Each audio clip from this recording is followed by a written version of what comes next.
नमस्कार मित्रों।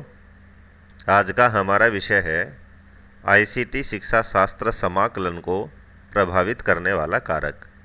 और ये जो टॉपिक है वो RPSC first grade educational psychology की जो लास्ट यूनिट है, छठे नंबर के, उसका लास्ट पॉइंट है। और न केवल ये छठी यूनिट का लास्ट पॉइंट है, बल्कि हमारा जो आरपीएससी द्वारा जो निर्धारित सिलेबस है उसका भी आज ये लास्ट पॉइंट है। बहुत ही प्रसन्नता का विषय है कि आज के इस पॉइंट के साथ हमारा साइकोलॉजी का जो पाठ्यक्रम है वो भी पूरा होने जा रहा है। इससे पहले हमने एजुकेशनल मैनेजमेंट का भी इसी तरह से बहुत ही अच्छे मैटर के साथ, अच्छे नोट्स के साथ पाठ्यक्रम हमने पूरा किया है, जो आपको एक ही प्लेलिस्ट में एक ही जगह क्रम से यहाँ इसी चैनल पर प्राप्त हो जाएंगे। उसी तरह से आज हम साइकोलॉजी के पाठ्यक्रम की पूर्णता की ओर बढ़ते हुए आज इस पॉइंट को पढ़ेंगे। और इसी के साथ आपको ये वीडियो भी इसी चैनल पर एक ही अलग से एक प्लेलिस्ट है फर्स्ट ग्रेड साइकोलॉजी, वहाँ पर आपको क्रम से प्राप्त हो जाएंगे। तो आज का ये जो पॉइंट है बिल्कुल छोटा सा पॉइंट है, 10-12 मिनट का ये वीडियो बनेगा, जिसमें हम ये पढ़ेंगे कि आईसीटी शिक्षा शास्त्र समाकलन को प्रभावित करने वाले कारक, अर्थात जो आईसीटी है, सूचना संप्रेषण जो तकनीकी है, जो शिक्षा के क्षेत्र में जिसका प्रयोग किया जाता है, उसको कौन कौन से कारक प्रभावित करते हैं। तो सिंपल सा आपको यही ध्यान रखना है कि जो भी आईसीटी के जो उपकरण हैं, जो भी कंप्यूटर के या टेक्नोलॉजी के जो उपकरण है, जो तकनीकी है, जिसको हम शिक्षा में प्रयोग करते हैं, तो उनको प्रभावित करने वाले जो कारक हैं वो कौन कौन से हो सकते हैं। उन सारे कारकों को, उन सारे बिंदुओं को आज के इस वीडियो में हम पढ़ने वाले हैं। और इसी के साथ मैं आपसे एक बात कहना चाहता हूँ कि आज के इस वीडियो के लास्ट में आपको कमेंट करके अवश्य बताना है, क्योंकि मैंने आपको बताया भी था और कई साथियों का कमेंट भी आया था कि सर साइकोलॉजी कंप्लीट होने के बाद आप कौन सा विषय स्टार्ट करेंगे। तो मैं आपको यही बता देता हूँ कि इसके बाद हम हिस्ट्री तो स्टार्ट करेंगे ही करेंगे, क्योंकि हिस्ट्री के हमने 2-4 पॉइंट कर रखे हैं। और हिस्ट्री के साथ जितना भी हमें समय मिलेगा उसी के साथ हम एक विषय और स्टार्ट करना चाहते हैं। तो यहाँ पर मैं आपको 2 विषयों के बारे में बताता हूँ। एक तो होती है पॉलिटिकल साइंस और एक है इंग्लिश, जिसके 5 प्रश्न आएंगे। तो ये आपको कमेंट करके बताना है कि मुझे हिस्ट्री के साथ पॉलिटिकल साइंस यानी जो राजनीति विज्ञान के जो प्रश्न हैं संविधान से संबंधित, तो वो स्टार्ट करना चाहते हैं आप या फिर इंग्लिश पढ़ना चाहते हैं। ये कमेंट में अवश्य बताएं। जो भी कमेंट ज़्यादा होंगे, इंग्लिश के पक्ष में ज़्यादा होंगे, तो मैं इंग्लिश स्टार्ट करूँगा हिस्ट्री के साथ। और यदि राजनीति विज्ञान के कमेंट्स ज़्यादा होंगे तो मैं राजनीति विज्ञान यहाँ पर स्टार्ट करूँगा, क्योंकि आपके कमेंट्स के अनुसार ही मैं स्टार्ट करना चाहता हूँ। क्योंकि इंग्लिश का भी महत्वपूर्ण योगदान है, क्योंकि सीधे सीधे 5 प्रश्न आते हैं। और यदि 5 में से जो एक तो होता है शब्दकोश से संबंधित 1 या 2 प्रश्न, यदि उसमें से हमने 3 या 4 भी सही हो जाते हैं तो हमारा फर्स्ट पेपर में एक अच्छा स्कोर हो सकता है। तो चलते हैं आज के विषय की ओर। मुझे इंतज़ार रहेगा आपके कमेंट्स का कि मुझे हिस्ट्री के साथ क्या स्टार्ट करना चाहिए। तो आज का विषय है जो छठी यूनिट का छठा पॉइंट है, सूचना संप्रेषण तकनीकी शिक्षा शास्त्र समाकलन को प्रभावित करने वाले कारक, यानी शिक्षा के क्षेत्र में आईसीटी को प्रभावित करने वाले कौन कौन से कारक हो सकते हैं। तो सबसे पहला कारक है राजनैतिक कारक। बिल्कुल सिंपल पॉइंट है, इसमें कोई रटने की भी ज़रूरत नहीं है, कोई फैक्चुअल तथ्य भी इसमें नहीं है। आपको सिर्फ ये पॉइंट याद रखेंगे और ये जो वर्णन है इसको समझ लेंगे तो आज की यूनिट का जो मैटर है वो आपको याद हो जाएगा। तो सबसे पहला जो आईसीटी को शिक्षा के क्षेत्र में प्रभावित करता है वो है राजनैतिक कारक। तो ये किस तरह से करता है, तो देखिए, यदि शासन करने वाली पार्टी को लगता है कि किन्हीं प्रौद्योगिकी विशेष के प्रयोग से उन्हें ज़्यादा लाभ संभव है, तो वह इसके विकास को भरपूर प्रयास करेंगे। तो उसके विकास के लिए भरपूर प्रयास करेंगे। तो यहाँ लिए शब्द आपको और जोड़ना है। तो सीधा सा मतलब है, क्योंकि किसी भी राज्य की या किसी भी देश की जो शिक्षा होती है उसको संचालित करने का, उसमें योजनाएं लाने का, उसको क्रियान्वित करने का का सारा जो दायित्व होता है वो रूलर पार्टी का होता है। यानी जिस भी पार्टी की सरकार होती है वो ही एजुकेशन में सारे जो नवाचार हैं, सारी जो जिम्मेदारियां हैं वो उठाती है। तो यदि किसी सरकार को, किसी पार्टी को ये लगता है कि यदि शिक्षा के क्षेत्र में मैं आईसीटी का यदि प्रयोग करती हूँ या आईसीटी का हम प्रयोग करते हैं और इसका हमें भरपूर लाभ मिल सकता है हमारे राजनीतिक क्षेत्र में या राजनीतिक कैरियर में, तो उसके विकास के लिए वो भरपूर प्रयास करती है। तो इसीलिए कहा गया है कि राजनीतिक कारक एक प्रमुख कारक है जो शिक्षा के क्षेत्र में आईसीटी को प्रभावित करता है। इसके विपरीत यदि हानिकारक लगती है तो उस पर पाबंदियां लगा दी जाती है। तो ऊपर हमने पढ़ा कि यदि जो राजनीतिक पार्टी है जो शासन कर रही है उसको लगता है कि आईसीटी के प्रयोग से मुझे लाभ होगा तो इसके विकास में वो सहायता करती है। इसके विपरीत यदि उस पार्टी को ये लगता है कि आईसीटी के प्रयोग से मुझे हानियाँ उठानी पड़ सकती है, मेरे लिए हानिकारक सिद्ध हो सकते हैं, तो वो फिर आईसीटी पर पाबंदियाँ लगा सकती हैं। तो इस तरह से राजनीतिक कारक है, महत्वपूर्ण कारक है जो शिक्षा के क्षेत्र में आईसीटी को प्रभावित करता है। इसी तरह से दूसरा जो कारक है वो है मनोवैज्ञानिक कारक, यानी मनोवैज्ञानिक कारक भी आईसीटी को प्रभावित करने वाला एक महत्वपूर्ण कारक है। जैसे शिक्षकों की अभिप्रेरणा, सीखने की इच्छा शक्ति और सीखने की इच्छा, सिखाने की इच्छा शक्ति, रुचि आदि का जो प्रभाव है वो मनोवैज्ञानिक कारकों के अंतर्गत आते हैं। तो इस पॉइंट में 4 चीज़ें बताई गई हैं। एक तो टीचर द्वारा जो अभिप्रेरणा दी जाती है, जो मोटिवेशन दिया जाता है वो, दूसरा है सीखने की इच्छा शक्ति, और तीसरा है सिखाने की इच्छा शक्ति, और चौथा है रुचि। यानी ये जो 4 जो चीज़ें हैं इनको हम मनोवैज्ञानिक कारक मानते हैं। तो आईसीटी के प्रयोग में इन चारों ही चीज़ों का, इन चारों कारकों का महत्वपूर्ण स्थान है। आप चाहें तो इनको अलग अलग पॉइंट भी बना सकते हैं प्रभावित करने वाले कारकों में। जैसे शिक्षकों की अभिप्रेरणा, ये अलग पॉइंट हो जाएगा, सीखने की इच्छा शक्ति, सिखाने की इच्छा शक्ति। लेकिन ये जो सारे के सारे जो कारक हैं वो मनोवैज्ञानिक कारक होने के कारण मैंने एक ही पॉइंट में इनको शॉर्ट एंड स्वीट करके इसमें लिख दिया है। तो ये जो सारे के सारे जो कारक हैं ये भी आईसीटी के प्रयोग को प्रभावित करते हैं। यदि शिक्षक और छात्र दोनों आईसीटी का अच्छा ज्ञान रखते हैं तो शिक्षा के क्षेत्र में महत्वपूर्ण सिद्ध हो सकता है। तो इसी के साथ हम देख सकते हैं मनोवैज्ञानिक कारकों में हमने देखा सीखने और सिखाने की इच्छा शक्ति। तो सिखाने का जो कार्य है वो शिक्षक द्वारा किया जाता है और सीखने का जो कार्य है वो छात्र के द्वारा किया जाता है। तो दोनों को यदि आईसीटी का अच्छा ज्ञान है, रुचि के साथ ही आईसीटी के प्रयोग में यदि वो रुचि लेते हैं तो शिक्षा के क्षेत्र में महत्वपूर्ण सिद्ध हो सकता है। इसी के विपरीत, क्योंकि प्रभावित जो कारक हैं वो अच्छा प्रभाव भी डाल सकते हैं और नेगेटिव इफेक्ट भी वो डाल सकते हैं। तो यदि उनकी रुचि है, अच्छा ज्ञान है, तो उसका प्रभाव अच्छा होगा। और इसके विपरीत यदि शिक्षक और छात्र दोनों ही इसका ज्ञान नहीं रखते हैं, इसके प्रयोग में रुचि नहीं रखते हैं, तो ये शिक्षा के लिए घातक भी सिद्ध हो सकता है।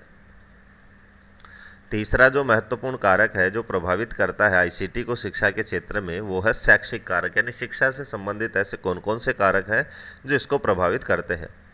तो इसके अंतर्गत शिक्षकों को दी जाने वाली ट्रेनिंग्स आती हैं, यानी जो प्रशिक्षण शिक्षकों को दिया जाता है आईसीटी के प्रयोग से संबंधित, वो इसके अंतर्गत आता है। जैसे आईसीटी की अच्छी ट्रेनिंग्स दी जाएंगी तो शिक्षक शिक्षा के विकास में अच्छा योगदान दे सकते हैं।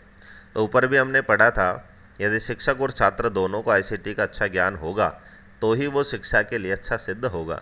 तो उसी पॉइंट को यहाँ पर क्लियर किया है कि यदि आईसीटी के प्रयोग से पहले जब शिक्षक को प्रशिक्षण दे दिया जाए, उसका अच्छी तरह से ज्ञान करवा दिया जाए, तो वो अच्छी तरह से उन उपकरणों का, उस आईसीटी का प्रयोग शिक्षा के क्षेत्र में बालकों के सामने कक्षा में कर सकते हैं। तो अच्छी ट्रेनिंग मतलब अच्छा लाभ, और यदि बिना ट्रेनिंग ही उसको पढ़ाने के लिए हम बाध्य करेंगे तो उसके बुरे परिणाम हमको मिल सकते हैं। चौथा जो अपने आप में एक महत्वपूर्ण कारक है आईसीटी को प्रभावित करने वाला, वो है आर्थिक कारक, यानी धन संबंधी कारक। तो यहाँ पर मैंने लिखा है कि न केवल आईसीटी बल्कि हर साधन की उपलब्धता में धन का महत्वपूर्ण योगदान होता है। तो इसी बात से आप समझ सकते हैं कि पैसा जीवन में कितना महत्वपूर्ण है। तो यहाँ हम न केवल आईसीटी की बात कर रहे हैं बल्कि जीवन का कोई सा भी क्षेत्र हो, हर क्षेत्र में पैसा हमारे लिए बहुत ही महत्वपूर्ण कारक है। यानी पैसा है तो हमारे अधिकांश जो कार्य हैं, अधिकांश जो उपकरण हम खरीद सकते हैं और हमारे कार्य सिद्ध हो सकते हैं। तो उसी तरह से आईसीटी में भी जो धन है, जो आर्थिक है, वो महत्वपूर्ण कारक है। जैसे शैक्षिक तकनीकी से संबंधित उपकरण, प्रयोगशालाएं, प्रशिक्षण आदि में धन की महती आवश्यकता होती है। यानी आईसीटी का प्रयोग तभी कर सकते हैं जब हमारे पास आईसीटी से संबंधित अच्छे अच्छे उपकरण होंगे। उन उपकरणों को रखने के लिए एक प्रयोगशाला होगी और उन उपकरणों का हमने ऊपर पढ़ा है कि किस तरह से प्रयोग किया जाए। ये ट्रेनिंग्स यदि शिक्षकों को दी जाए तो ही ये जो 3 चीज़ें हैं यदि होंगी तभी हमारा जो आईसीटी है वो सफल हो पाएगा। और इन तीनों ही चीज़ों के लिए धन की बहुत ज़्यादा आवश्यकता होती है। पर्याप्त धन होगा तो व्यवस्था भी सुचारू रूप से संचालित हो सकेगी। तो धन किस तरह से प्रभावित करता है वो आप इन 3 पॉइंटों से पढ़ सकते हैं, क्योंकि धन से ही हम उपकरण खरीद सकते हैं, धन से ही हम उन उपकरणों को लगाने के लिए प्रयोगशालाओं का निर्माण कर सकते हैं, और धन होगा तभी हम जो आईसीटी का जो शिक्षण देने वाले हैं, निर्देशन देने वाले जो व्यक्ति हैं, जो शिक्षक हैं, उनको प्रशिक्षण दे सकते हैं। तो इस तरह से धन भी एक महत्वपूर्ण कारक है जो आईसीटी को प्रभावित करता है। 5वां जो कारक है वो है सामाजिक और सांस्कृतिक कारक। ये भी एक महत्वपूर्ण कारक है, क्योंकि कई संस्कृतियां ऐसी होती हैं जो सूचना प्रौद्योगिकी के विरोध में रहती हैं। तो हर जो व्यक्ति, हर जो समाज है वो अपनी कल्चर के अनुसार अपना जीवन जीता है। जैसा उसकी संस्कृति उसको सिखाती है, बताती है, जैसा वह बचपन से संस्कार लेते आया उसी तरह से वो अपने जीवन को जीना चाहता है। तो कई संस्कृतियां ऐसी होती हैं जो वर्तमान की जो टेक्नोलॉजी है इसका विरोध करती हैं, इसको अच्छा नहीं मानती है। ऐसी परिस्थिति में शैक्षिक तकनीका का विकास संभव नहीं है। तो यदि जो समाज है वो ही टेक्नोलॉजी के विरोध में है तो आईसीटी का विकास संभव नहीं है। क्यों? क्योंकि ऐसी संस्कृति वाले लोगों को लगता है कि सूचना प्रौद्योगिकी समाज और प्रकृति के लिए हानिकारक है। और ये हम भी जानते हैं और हम बातें भी करते हैं और हम पढ़ते भी हैं कि जैसे जैसे टेक्नोलॉजी का विकास हो रहा है वैसे वैसे प्रकृति का हनन होते जा रहा है और समाज जो है वो अवनति की ओर बढ़ता जा रहा है। समाज के जो मूल्य हैं वो पतन की ओर बढ़ रहे हैं। तो कई समाज ऐसे हैं जो इन्हीं 2 कारणों से, समाज के पतन को देखते हुए और प्रकृति के नुकसान को देखते हुए, सूचना प्रौद्योगिकी का विकास आईसीटी का विरोध करते हैं। तो जहाँ पर विरोध होगा वहाँ पर भी आईसीटी का विकास संभव नहीं है। इसी के विपरीत, क्योंकि दोनों चीज़ें हमें देखनी है, नेगेटिव भी देखनी है प्रभाव में और पॉजिटिव भी देखनी है। इसी के विपरीत यदि समाज में शैक्षिक प्रौद्योगिकी के प्रति जागरूकता है तो शिक्षा के विकास में महत्वपूर्ण भूमिका निभा सकता है। तो जागरूकता है तो वो विकास संभव है, और यदि जागरूकता नहीं है, विरोध में है, तो उसका जो विकास है वो नहीं हो सकता। तो ये तो हो गए मुख्य कारक। उसके अलावा कैटेगराइज करें तो अन्य प्रकार के जो कारक हैं वो भी आईसीटी को प्रभावित करते हैं। तो यहाँ पर लिए हैं कि अध्यापक स्तर पर आईसीटी शिक्षा शास्त्र को प्रभावित करने वाले कारक। वो जो हमने 5 जो कारक पढ़े हैं वो जनरल कारक थे। यहाँ पर अब अध्यापक के संदर्भ में हम पढ़ रहे हैं कि अध्यापक के संदर्भ में ऐसे कौन कौन से कारक हो सकते हैं जो आईसीटी को प्रभावित करते हैं। तो यहाँ पर मैंने विवरण नहीं लिखा है, सिर्फ पॉइंट लिखा है, और पॉइंट से ही आपको विवरण का जो अंदाज़ा है वो लग जाएगा। जैसे अध्यापक का अंधविश्वास। अंधविश्वास का मतलब होता है किसी चीज़ पर बिना तर्क के, बिना दिमाग खर्च किए विश्वास कर लेना ही अंधविश्वास है। यानी जैसे किसी को कह दिया कि तुम ये कार्य करोगे तो आपको ये फल मिल जाएगा, और उसने बिना दिमाग लगाए, बिना तर्क किए उस चीज़ को मान लिया, उसी को हम कहते हैं अंधविश्वास। तो यदि अध्यापक का अंधविश्वास है परंपरागत शिक्षण नीतियों के प्रति, शिक्षण विधियों के प्रति, तो वो जो परंपरागत जो शिक्षण नीतियाँ हैं वो भी इसको प्रभावित, यानी आईसीटी को प्रभावित कर सकती हैं। दूसरा जो अध्यापक स्तर पर आईसीटी को प्रभावित करने वाला कारक है वो अध्यापक की योग्यता, यानी अध्यापक जितना योग्य होगा उतनी अच्छी तरह से इनका प्रयोग कर सकेगा। तीसरा है परिवर्तन के प्रति विरोधी मानसिकता, क्योंकि आईसीटी का प्रयोग मतलब है समाज में परिवर्तन, शिक्षा में परिवर्तन। तो यदि उस परिवर्तन के प्रति शिक्षक की जो मानसिकता है वो विरोधी है तो भी इस पर नेगेटिव प्रभाव पड़ सकता है। चौथा जो कारक है शिक्षक के संदर्भ में वो है प्रशिक्षण की कमी, ज्ञान का अभाव। ये भी हम ऊपर भी पढ़ चुके हैं कि यदि किसी शिक्षक को बिना ट्रेनिंग ही हम आईसीटी के प्रयोग के लिए बाध्य करते हैं तो वो उतना अच्छा तरह से परफॉर्म नहीं कर पाएगा जितनी अच्छी तरह से एक प्रशिक्षित अध्यापक कर सकता है। और प्रशिक्षण होगा तो उसमें इसके प्रति ज्ञान होगा, और यदि ज्ञान का अभाव है तो वह इनका प्रयोग नहीं कर सकता।